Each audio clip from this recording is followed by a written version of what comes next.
is our time. Just reading a tweet here that says, it's November in Halifax and I'm sitting on top of the ferry. And yeah, what a beautiful day it is out there. Last I heard 15, 16 degrees, sunshine. I gotta love this November weather, huh?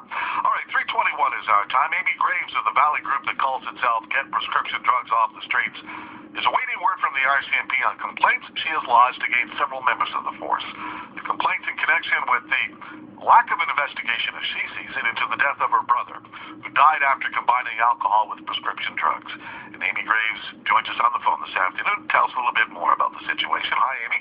Hi, how are you? I am well. Getting a little frustrated, I guess, with the lack of progress with your complaints.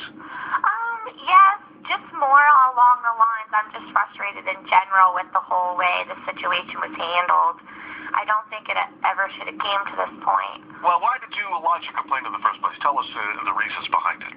Well, first of all, after realizing that many of the things that the RCMP had told me, such as no charges could be laid in connection to Josh's death, there was nothing they could do, if only somebody would have called the police, then maybe, something could have been done about it. And come to find out, somebody did call the police twice, complaining about the party and the people that were there and saying there was underagers and so on. The police was called, and there was no investigation. It would be different if the police came to my family and said, listen, we're really sorry. We questioned the people at the party. We questioned the homeowner where your brother was found, and, we can't figure out where the pills came from. My brother did not have a prescription for Dilaudid, and that's what came back in his toxicology report. The only he didn't even have marijuana or any other softer drugs in his system. The only thing in my brother's system was Dilaudid and alcohol. So where did the Dilaudid come from? I thought that's the RCMP's, they're supposed to figure out how this illegal drug was being trafficked at a party and maybe try to stop it from being whatever prescription's being diverted. Did they make any effort to do that, as far as you're aware? Not one person has been questioned from that party. And like I said, these aren't hardened criminals. Most of them are minors, if not early 20s. So I'm sure if the police had called them all down to the station to ask them what happened, they might have opened up. But I feel that just like certain things at the scene, such as they didn't protect my brother's body. There was people in the basement with the police officers. I've heard stories of people taking pictures with their cell phones of my brother's body.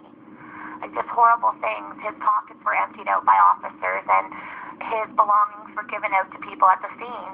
And you've got no explanation from the Mounties at all in regards to nothing. They will not speak on it. Even my mother, my father, and myself have all tried to make contact and just said, can you go over the case file with us? Can you tell us what you have done? And they refused. So they gave me a 1-800 number to call, and when I called the 1-800 number, the man on the other line said that it should never even gotten that far. The police were supposed to call them to file a complaint, not me. It wasn't my job to even do that. So. But you have now lodged a complaint, oh, yes. And you're awaiting some kind of conclusion to this then. Exactly. I mean, I just want my brother to have a proper investigation. There was another case in 2005 where a young boy went to a party in Sheet Harbor and someone traded a pack of cigarettes for methadone, which is an opiate, the same basically as what Josh took. He went to sleep. He never woke up like my brother. The boy who traded the pack of smokes for methadone, or basically sold it. It was trafficking, whether it was smokes or money. He got 2 years. He was going to get charged for manslaughter, but he pleaded guilty instead to criminal negligence. Got 2 years for criminal negligence, a year for trafficking, and then another year for other breach violations. So he was just up for parole. He got sentenced in 2008. He was just up for parole this summer. So, and this is just in Sheet Harbor. Yeah, so there's, again, no explanation. We can't figure out why it is the RCMP handled your brother's case differently. Yeah, and that's what I want to know. I just believe he at least deserves an investigation.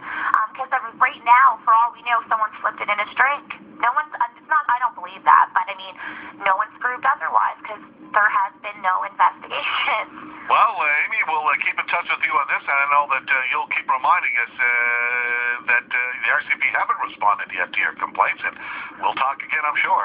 Okay, thank you. Take care. Thanks, Amy. Bye-bye. Amy Graves with the group Get Prescription Drugs Off the Streets. 3:26 is our time on this sunny Tuesday afternoon.